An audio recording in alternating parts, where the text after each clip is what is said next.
Bismillahirrahmanirrahim. Ila hadratin Nabi Mustafa Rasulullah sallallahu alaihi wasallam wa ila ashabi wa azwadi wa dhurriyyatihi wa li jami'il muslimin wal muslimat wal mu'minin wal minat baitul qabul tamami kulli sul anna Allah taghashshah min rahmati wal maghfirah nakhusu khassatan ila arwahi masyayikhina wa walidina wa ummahatina wa ajdadina wa qarabatina khususan Syekh Abdul Qadir Al-Jailani wa Syekh Salman Al-Madani wa Syekh Rasyid Al-Bajir wa Syekh Al-Majid Al-Panashuri wa Syekh Zainab Al-Qadhi wa Syekh Al-Syarawi wa Syekh Hasan Masyad Al-Syekh Usman Zain wa Syekh Siriyah Sa'ud Samad Al-Qaliman wa Syekh Usman Zain Syai'ulillahi lahumul Fatihah. A'udzubillahi minasyaitonir rajim. Bismillahirrahmanirrahim.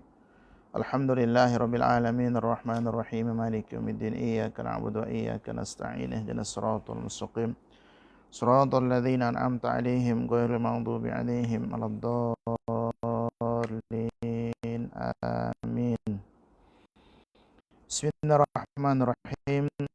Alhamdulillahi rabbil alamin. Allahumma shalli wa sallim wa barik ala sayyidina Muhammad wa ala ali sayyidina Muhammad. Rabbi shrah li sadri wa yassir li amri wahlul 'uqdatam min lisani yafqahu qawli. Allahumma yassir wa la tu'assir, rabbi yassir wa la tu'assir, rabbi tammim bil khair wa ba'du.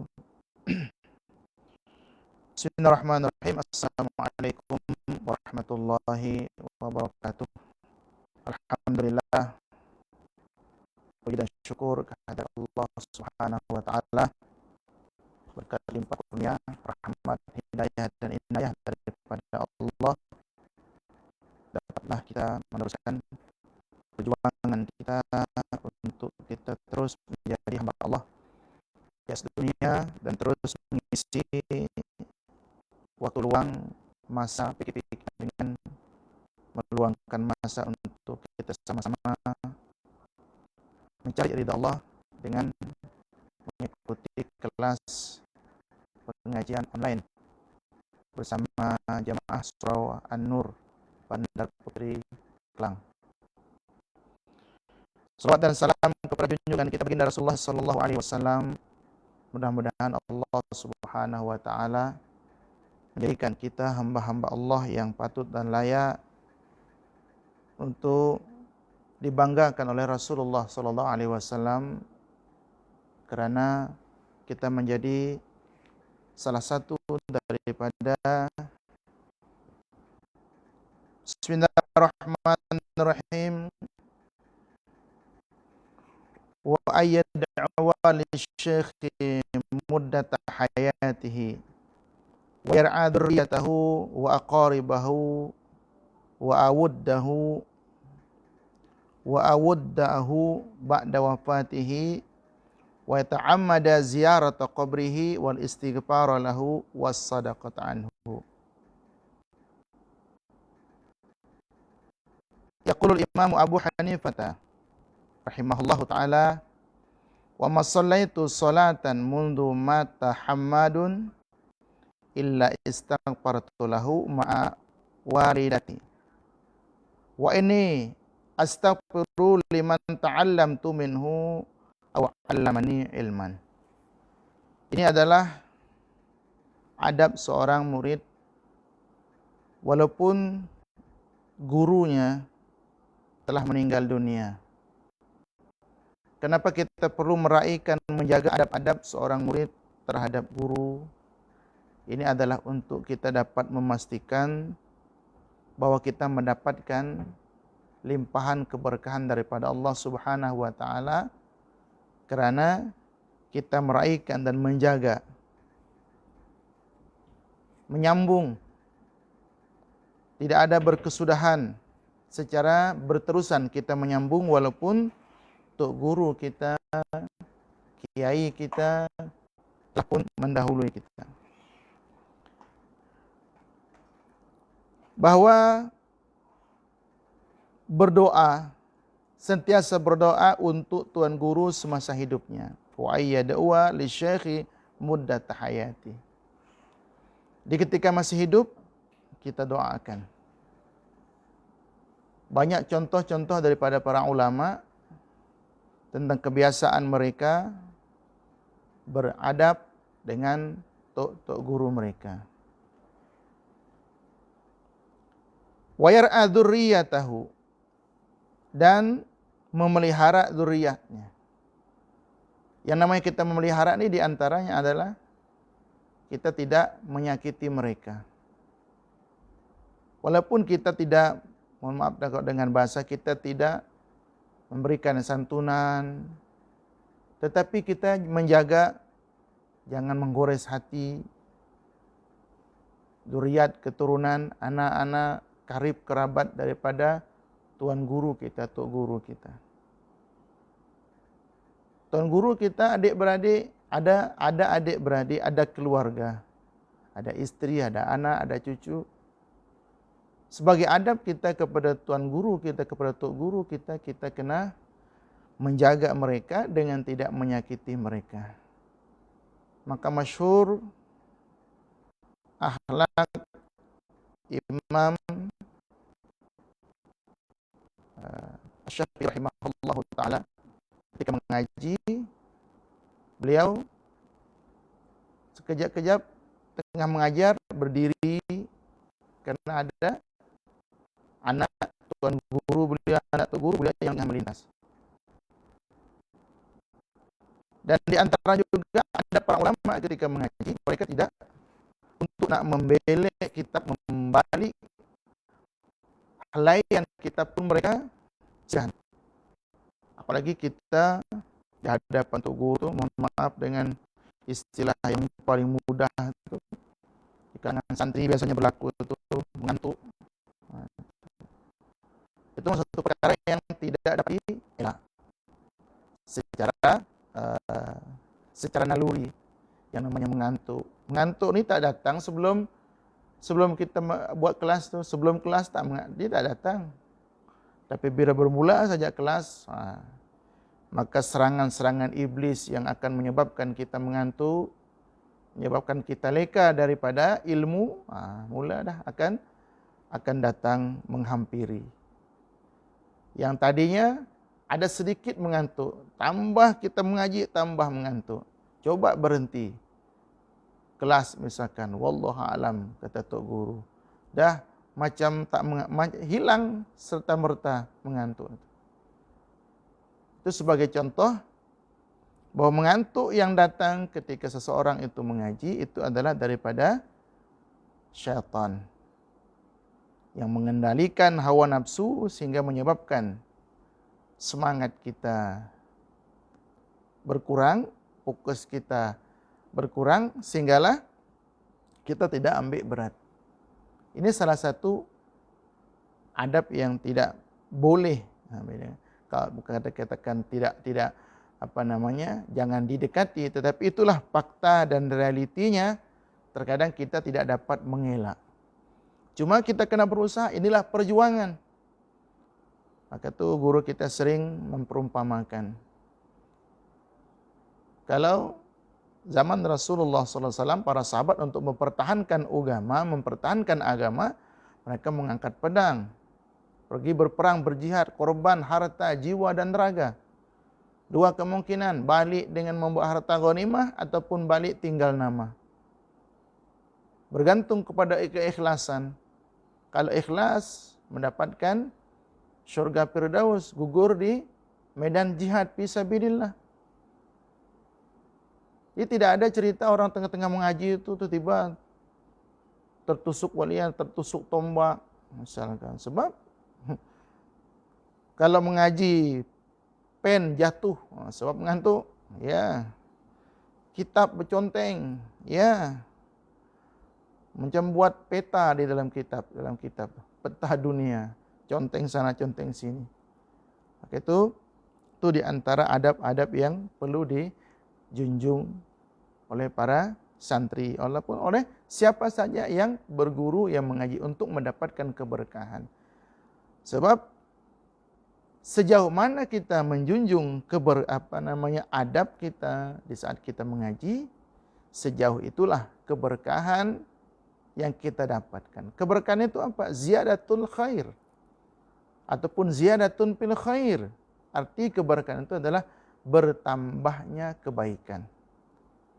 Jadi makin elok, makin beradab kita mengaji, maka semakinlah keberkahan itu melimpah. Kebaikan semakin melimpah. Kalau seandainya kita tidak jadi alim, cucu kita, anak kita akan jadi alim. Kalau anak kita tak juga jadi alim, mungkin cucu kita akan mendapatkan kebaikan. Maka itu tuan-tuan yang dirahmati Allah Subhanahu wa taala, ketika kita melihat tuan guru kita, guru kita, ketika mereka bersyarah menjelaskan, menguraikan kitab hebat dalam hadis, dalam fikih, itu kita tidak, kalau kita pandang mereka itu mereka rajin belajar, kita melihat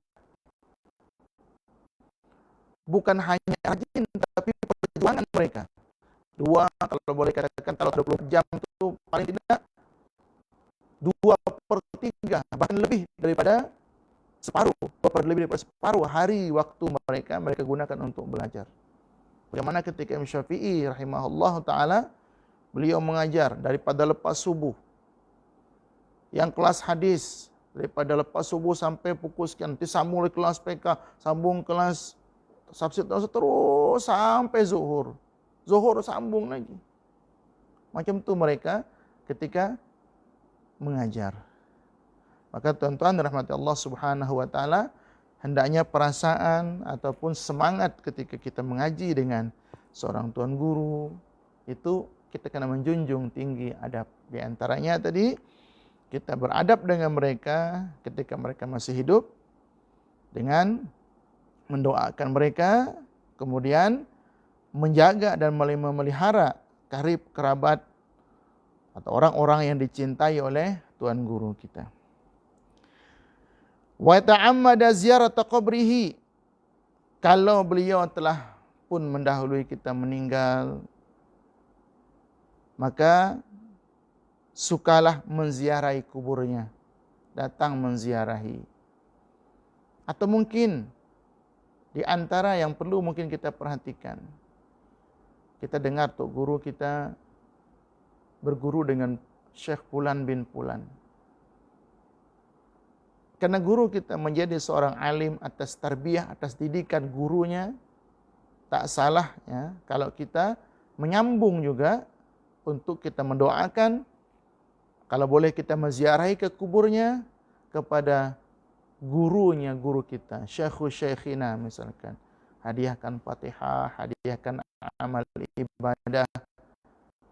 Setelah kita baca Quran, misalkan setelah kita baca Quran 1 juzuk, baca kita berzikir, selesai kita berdoa lah, salat itu kita nanti Allah segala amal apa yang buat hari ini saya hadiahkan kepada ayah, kepada mak yang mungkin telah mendahului, kepada guru hamba, guru saya, guru saya, dan seterusnya.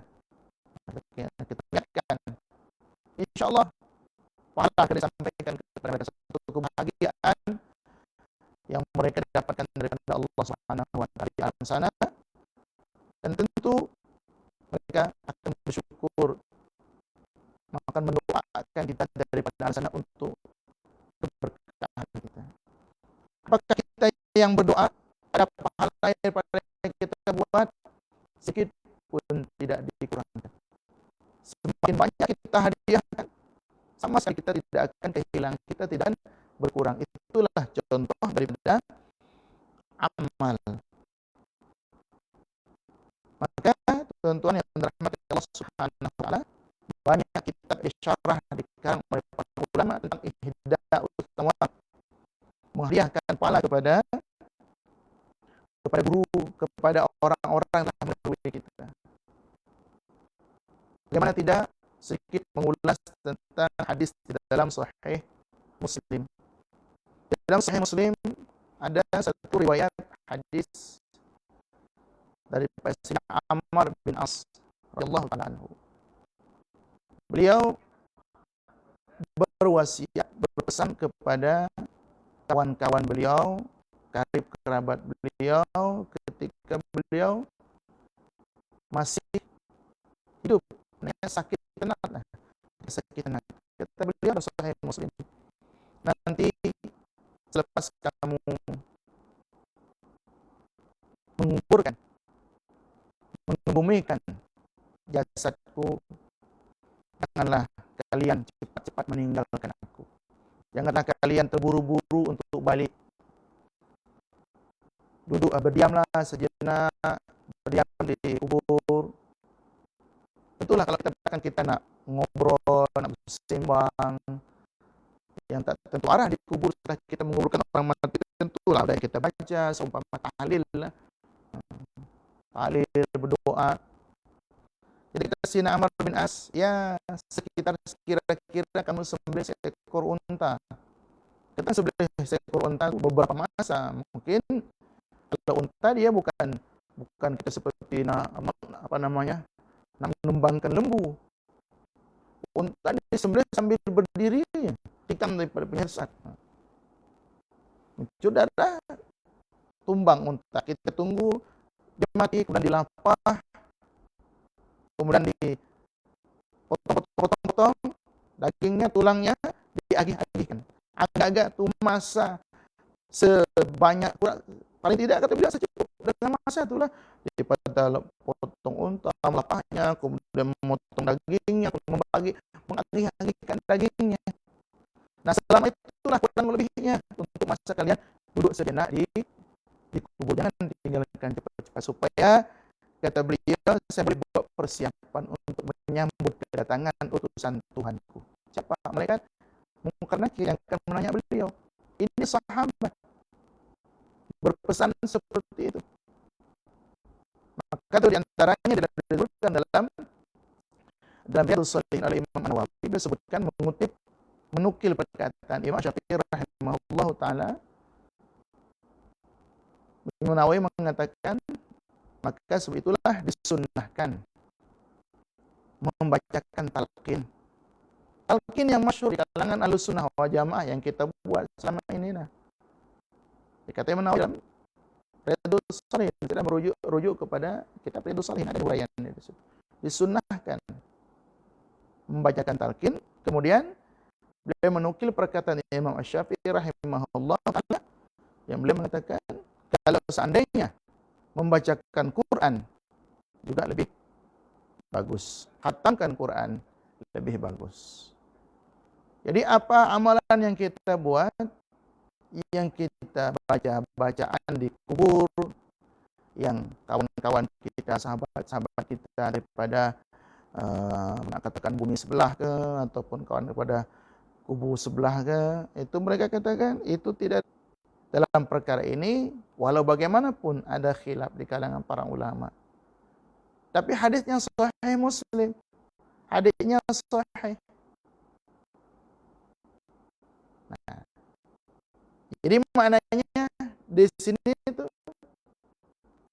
sekarang, kalau kita sudah meninggal, bukan kita meninggal, guru kita telah meninggal dunia, tak salah kalau kita hadiahkan pahala kita, pahala salat kita, pahala salawat kita kepada mereka, kepada ayah mak kita yang telah meninggal. Kita niatkan saja, ya Allah, hadiahkan. Tak akan berkurang punya apa yang kita dapat, kita tidak akan berkurang daripada apa yang kita hadiahkan. Yang kita hadiahkan tidak akan mengurangkan apa yang kita dapat. Berziarah ke kuburnya, wal istighfar lahu, dan beristighfar untuk tuan guru kita, untuk guru kita, untuk guru kita yang telah meninggal dunia, wasadaqah anhu, dan bersedekah, memberikan pahalanya untuknya. Bersedekah, kita niatkan pahala untuk guru kita. Jadi kita niatkan, ini infak sedekah saya untuk bikin ada pembangunan masjid surau yang perlukan pembinaan, perlukan dana bantuan, kan? Perlukan dana atau bantuan. Ini kata beliau, wa ma shallaitu salatan mundu mata Hammad. Kata Imam Abu Hanifah, tiada aku solat semenjak kematian tuan guruku, yaitu Imam Hammad, melainkan aku memintakan ampun baginya bersama kedua orang tuaku. Jadi ketika Imam Muhammad, guru Imam Abu Hanifah meninggal dunia, dia mendoakan untuk guru beliau bersama-sama dengan dengan ketika mendoakan mereka Rabbil fili wali wali katakan untuk guru beliau. Kita di Malaysia yang sempat berguru dengan Tok Guru Ni Aziz ataupun Tok Guru Tok Haruni, Tok siapa adik beliau tu, ramai guru-guru masyayikh kita yang telah meninggal dunia. Yang tuan-tuan yang kita telah berguru paling tidak pernah kita jemput di surau untuk memberikan syarahan, memberikan kuliah, dan beliau telah mendahului kita. Kita niat Al-Fatihah. Jangan sampai kalau ada kadang-kadang sampai guru kita datang dalam mimpi kita. Itu sebenarnya kalau orang kampung sebutlah, walaupun kita tidak tidak dapat dikaji sumber daripada paling tidak ketika guru kita datang menjumpai kita di dalam mimpi, dimimpikan oleh Allah Subhanahu wa taala kepada kita. Itu salah satu tanda ya kita untuk mengingat kita ada kawan. Kita bertumbuh membesar, mau bermain di kampung dulu. Dia telah mendahului kita, lama kita jumpa juga dalam mimpi. Jadi kita bangun tidur saja ingatkan, ya Allah, setelah kita wudu, ya Allah, kita berdoa, solat, niatkan untuk dia. Mungkin dia mengenang kita di sana. Kita hadiahkan pahala. Dan pahala kita yang kita hadiahkan akan sampai. Pahala akan sampai. Dan pahala untuk kita pun tidak dikurangkan oleh Allah Subhanahu wa taala. Illa istaghfartu lahu wa ma'a walidati, kemudian wa inni astaghfiru liman ta'allamtu minhu illa 'allamani ilman. Dan juga kata beliau, saya tidak melupakan untuk memintakan ampun untuk orang-orang yang pernah aku belajar daripadanya ataupun orang-orang yang pernah mengajarku suatu ilmu. Jadi kita pernah belajar daripada masyayikh, guru-guru kita, maka itu alhamdulillah, mudah-mudahan berterusan kita mengingat siapa-siapa yang mungkin pernah kita cedok ilmu daripadanya. Cedok baca kitab mereka, uraian mereka, banyak guru-guru kita, masyayikh kita tidak tidak pernah duduk berdepan dengan mereka, tapi daripada beristifadah melalui YouTube, melalui internet, kita dapat mendengar syarahan siapa Syekh Mutawalli Syarafi, siapa dengan masyayikh kita yang hidup yang sekarang, Syekhul Azhar yang dulu, yang mungkin siapa yang telah meninggal dunia, ya kita yang ditranslasikan dan diterjemahkan. Tapi kita tidak menjumpai mereka, tidak pernah berguru dengan mereka, tapi kita masih dapat melihat jejak dakwah mereka dalam dunia, dalam internet, kemudian kita dapatkan pencerahan. Apa salahnya kalau kita niatkan hadiahkan dengan hadiah kepada Syekh Mutawalli Syarawi. Kita tidak pernah berguru, tapi daripada ilmu-ilmu yang beliau sampaikan, alhamdulillah dapat menggugah, memberikan pencerahan kepada kita. Kita niat. Wa qala Abu Yusuf inni la'adu li Abi Hanifah qabla abawayya wa laqad sami'tu Abu Hanifah yaqulu inni la'adu li Hamadin ma'a abawayya. Daripada Abu Yusuf Abu Hanifah. Kata beliau, sesungguhnya aku berdoa untuk Abu Hanifah sebelum mendoakan kepada kedua ibu bapa. Ini tinggi, mendoakan untuk guru lebih dulu daripada mendoakan ibu bapa. Bukan berarti durhaka menggunakan ibu bapa, tetapi sebagai takzim kepada guru beliau yang dengan istilahnya dalam dunia ini kita ada 3 orang tua. Pertama, orang tua yang melahirkan kita, orang tua. Yang kedua, orang tua yang kita dikawinkan dengan anaknya, mertua. Dan yang ketiga adalah guru kita. Dan dikatakan inilah yang paling afdal. Sebab dia yang memberikan panduan bimbingan kepada kita untuk untuk kehidupan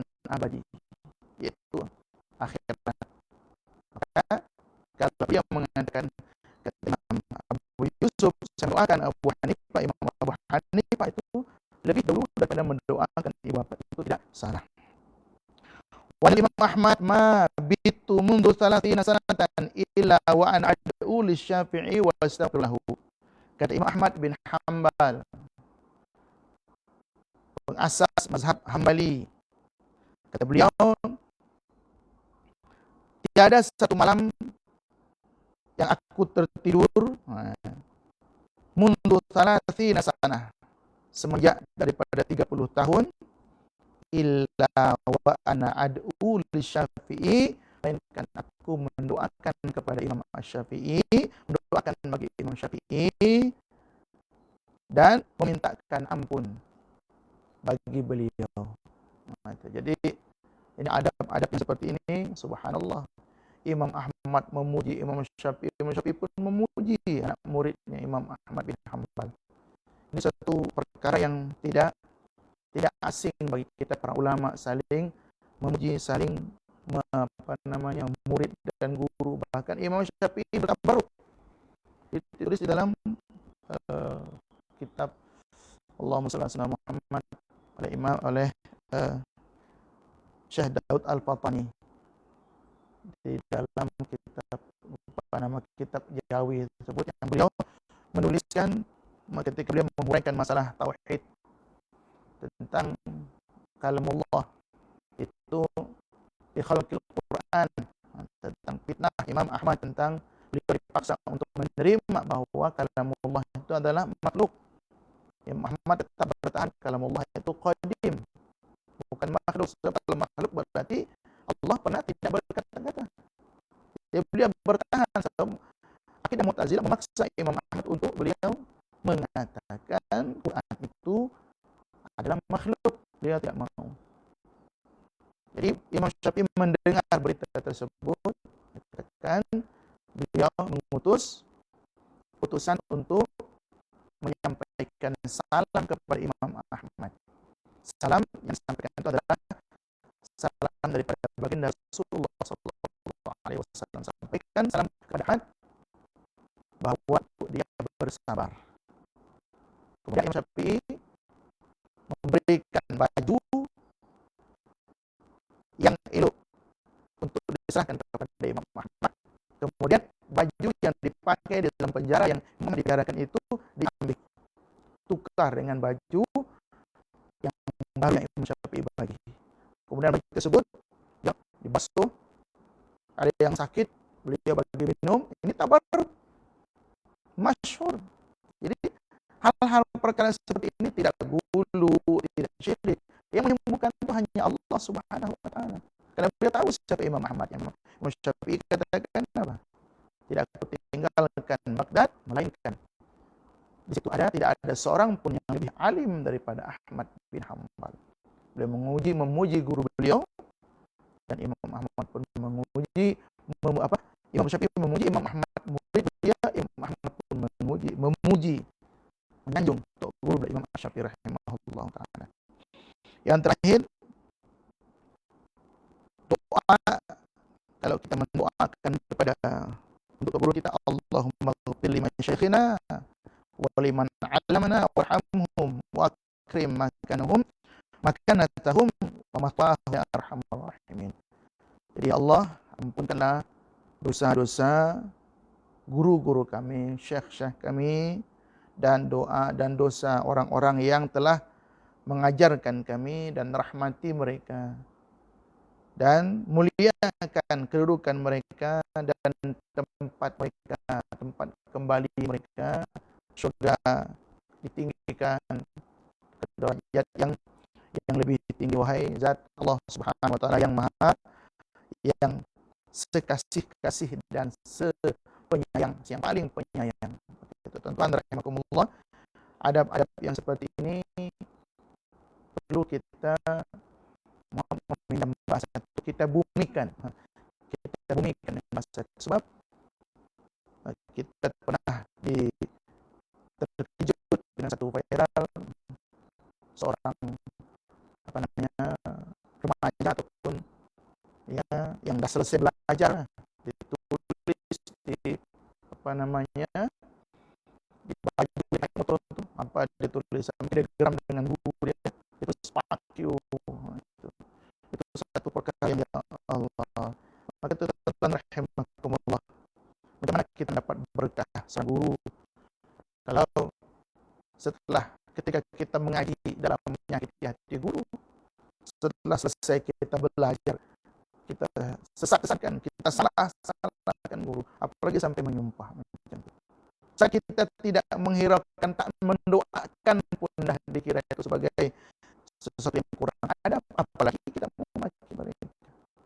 Jadi perlu kita didik anak-anak kita, maklumkan kepada mereka, memuliakan, menghormati guru, itu adalah satu perkara yang dituntut di dalam agama sebagai balas budi, balas jasa daripada apa yang telah dicurahkan kepada kita.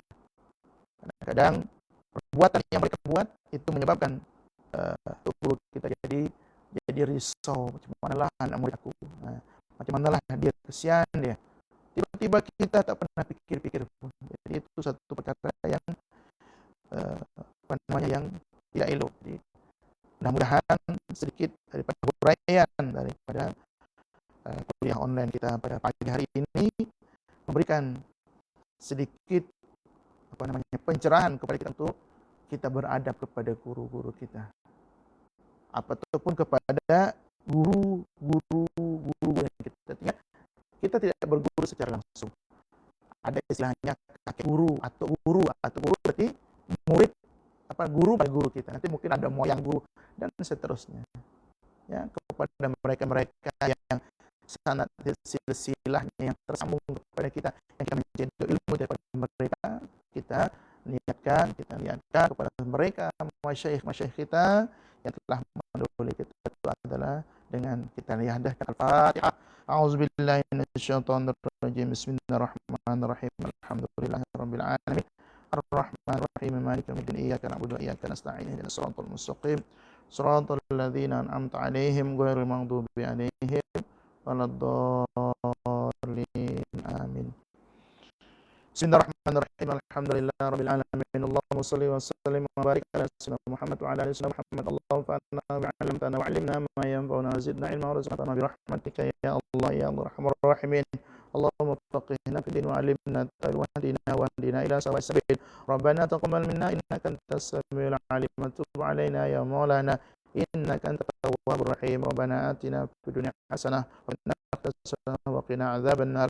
Subhanakallahumma wa bihamdika nashhadu an la ilaha illa anta nastaghfiruka wa natubu ilaik. Wa sallallahu ala sayyidina Muhammadin wa alihi wasallam. Amin. Alhamdulillahirabbil alamin. Minta ampun, minta maaf atas segala salah dan silap. Hadanallahu wa iyyakum ajma'in. Billahi taufiq wal hidayah. Wassalamualaikum warahmatullahi wabarakatuh.